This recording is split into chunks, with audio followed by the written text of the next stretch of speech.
Diolch yn fawr. Wel, mae rhaid I fi gyfaddam a chydig o hwyr ddafodiad ydw I i'r achos dros annibyniaeth. Dwi wastad I gweld fy hun fel dinesydd y byd, mwy Glastonbury na Steddfod, a dydy'r gair nationalist yn sicr ddim yn un sy'n eistedd yn gyfforddus iawn gyda syniadaeth ryngwladol fel fy ni.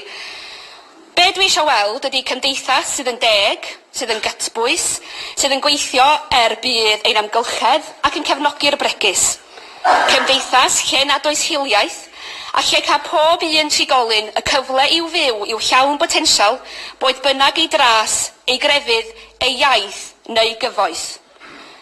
Tydw I ddim yn meddwl mod I ar ben fy hun hefo'r dyheuad yma, dwi'n credu mwy na thebyg fod y mwyafrif ohonon yn yr ystafell gyda'r un dyheuad.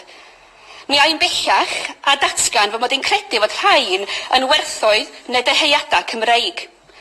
O gyfreithiau hywel dda i'r siartwyr, merched beca, gwrthryfel Merthyr, streic y penrhyn, streic y glowyr, ac yn llai adnabyddus efallai deiseb heddwch nain, lle bu 390,000 o ferched Cymru alw ar America I ymuno ar League of Nations yn 1923 mwyn sicrhau heddwch byd.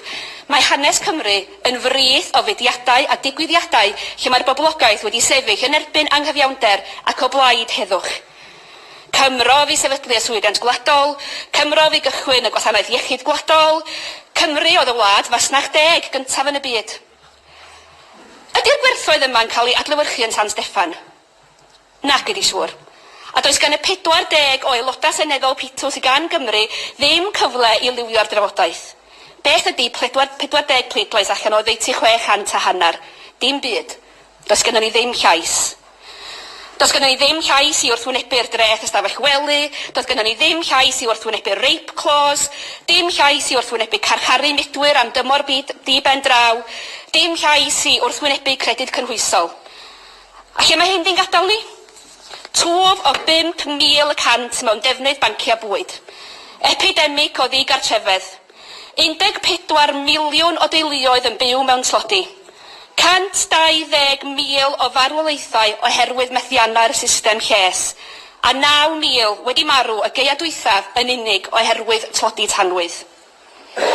Fel dywedodd ffigwr llawer mwy hwyadol na fi, mae gen I freuddwyd. Mae gen I freuddwyd syml I weld cymdeithas llawer iawn gwell. Gyfeillion dydw I ddim yn credu y cawn i'r gymdeithas honno tra nghlwm efo San Steffan, senedd batriarchaidd draddodiadol. Cae chwara I hogia Eton, Harrow a'i debyg yw honno. Ond drwy gredu yn ni ein hunan, drwy uno fel Cymru o bob iaith, crefydd a hil, a chreu cyfundrefn lle rydyn yn llywodraethu yn unol a'n gwerthoedd o degwch a chyfiawnder cymdeithasol, dyna sut y gallen ni wireddu'r freuddwyd hon. Diolch.